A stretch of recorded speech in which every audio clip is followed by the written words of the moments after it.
President Trump is unleashing his vision to expand financial opportunities for American families through Trump accounts. The program gives newborns $1,000 in a tax-free investment account. Parents and employers can contribute annually, and the child cannot withdraw until they turn 18.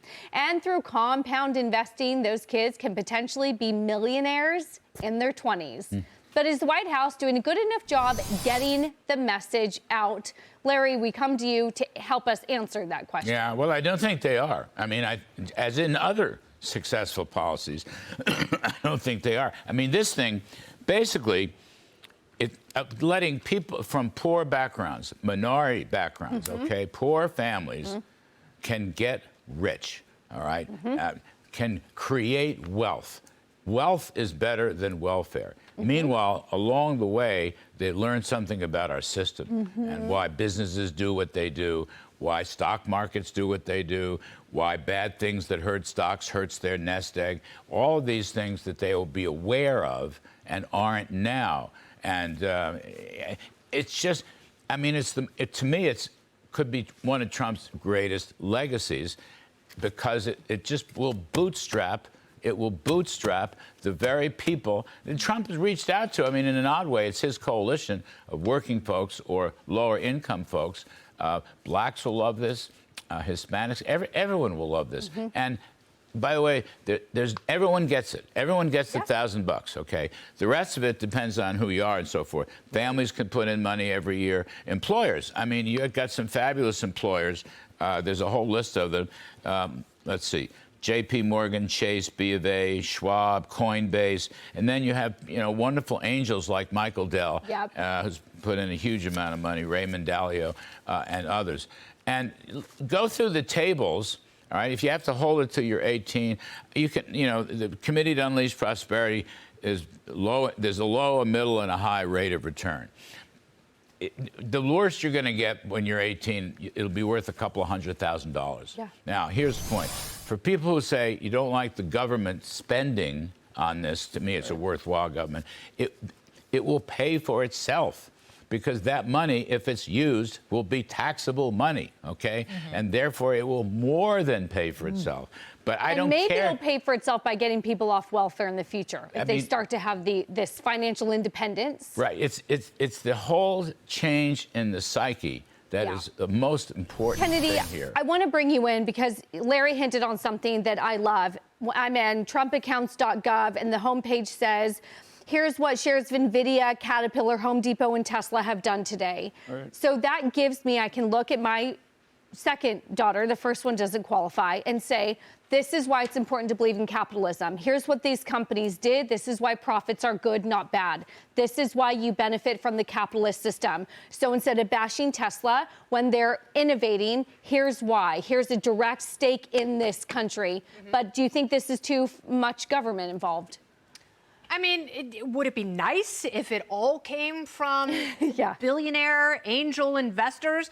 Absolutely. I wish it's something that, the Warren Buffetts and the Bill Gates, aside from penicillin, might have looked into 10, 20 years ago, but they didn't. So like Larry says, we have to start with the now. Yeah. We have to start with where we are at this moment in time. We've never had more access to instant financial literacy than we do right now. That means that 15-year-olds on Instagram can go and watch a 30-second video from Tyler, the former financial advisor, who will tell you exactly how to take $20 a month or $20 a week and turn it into millions of dollars by the time you retire. And this is one of those tools on the road to financial independence. It's like NIL money for fat, slow kids. It's really, I think it'll be ultimately a phenomenal boom. See, that's how it should be marketed. So, Larry, you're talking about the marketing. This is a crazy idea. Here, you're turning working class minority kids, okay, into millionaires, okay? Is it guaranteed? No, but it's close to guaranteed. The power of compounded interest plays into this thing. That's the thing. How can you be opposed to this? Can I push back on that just a little bit? Just bear with me, and I want to hear your reaction to this. I agree with you on the compounded interest. My understanding is with the initial deposit, and then you contribute the maxes to it over time, and the market grows at a certain percentage point. By the time the kid is 18, they could have like $200,000 in that account. That's significant to contribute to college or down payment for a home or many other things that are going to be available to them at the time. However, you said everybody gets it. Everybody that has a kid gets it. Yes. Every taxpayer doesn't get it. Larry, I could sit here and give you a list, as long as you're riff tonight, of things that I have paid into in this country that I have not benefited from. That's number one, just on an equity basis. Generally, I like what the president does. I'm not poo-pooing the accounts, but on an equity basis, what am I getting? So that's number one. Number Privatize two, Social Security for someone your age. At least have the ability to privatize part of your Social Security. if all of these policies together lead us there somehow, okay, but we're not there yet. I have one other point to make. We listen to you all the time.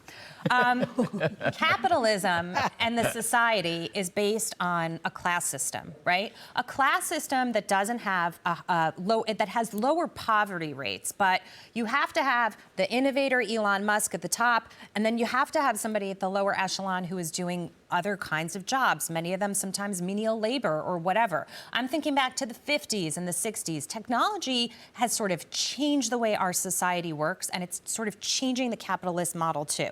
If you can go and become financially literate watching Instagram videos now, which I don't dispute you can do, and every child is going to have this kind of money in their savings account by the time they're 18, you were talking about we'll have a new generation of millionaires, but then being a millionaire won't really mean anything anymore if everybody is a millionaire. It's better than being a negative thousandaire. Listen, I'm not sure. Honestly, I'm not sure I understand your point. Capitalism is, the essence of capitalism is not a class system. It's a free market equality as long as you abide by the law. It's saying that everybody has an opportunity to do well. Everyone can have everybody has the opportunity, but not everybody well. ends up becoming a millionaire. It doesn't work like that. And I don't know that. Look, you have to hold on to your account, okay, through your 18 and through your 20s. And I mean, if you did till 65, you'd be a multimillionaire.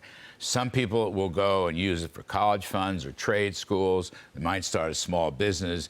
You're still going to have a variety of jobs and job seekers and employees, and eventually perhaps new businesses. So I don't. To me, this is just win-win-win. I mean, we wanted this for the Social Security. Okay, this is a backdoor way of privatizing Social Security by putting it into the market. That's really what this is, okay? And it's very clever, and it's something that we talked about in the first term, but we never got through because of COVID blocked it, and Democrats blocked it too. I'm surprised Democrats blocked it. But again, the opportunity for people from poor backgrounds to make I even want to put just to do well financially, to pull themselves up is fabulous. Well, you're right, and it is an opportunity, and sadly, everybody won't take advantage of it. They won't. That's just how it will work. Some people will. Some people contribute the max, and others will leave the $1,000 in there. I think if it compounds over time, you'll have $6,000 by the time you're 18. Well, no. Anyway, the cost of this will be defrayed, because there's a lot of enthusiasm from employers and, frankly, from well-to-do people, from billionaires. How much money did Michael Dell pledge? $6.5 billion. I mean, all right, it's a lot of money. All right, Ray Dalio, but less. But this is good. I mean, I want them to all contribute. This is a unifying mechanism, if nothing else. I know there are going to be people who don't like it, naysayers. People who don't have kids, you're right, they won't benefit from it. But they have a lot of other avenues. And anyway, aren't we going to talk about why it's good to have a kid? The quarterback wants to have a kid. We'll talk about that next. We should See, talk we're about teasing ahead to the next job. segment. Larry, It's we're going amazing. to leave it It's there. amazing. Talk about kids. Next to block. me, this whole, I will say this is win-win-win. But they should, Trump needs to go into minority neighborhoods, all Yeah. right? Hispanic, Black, Asian, whatever. Minority neighborhoods. I smell another South Bronx rally. What else we got? And sell this. Larry, That's exactly awesome. right. Go into it and sell this.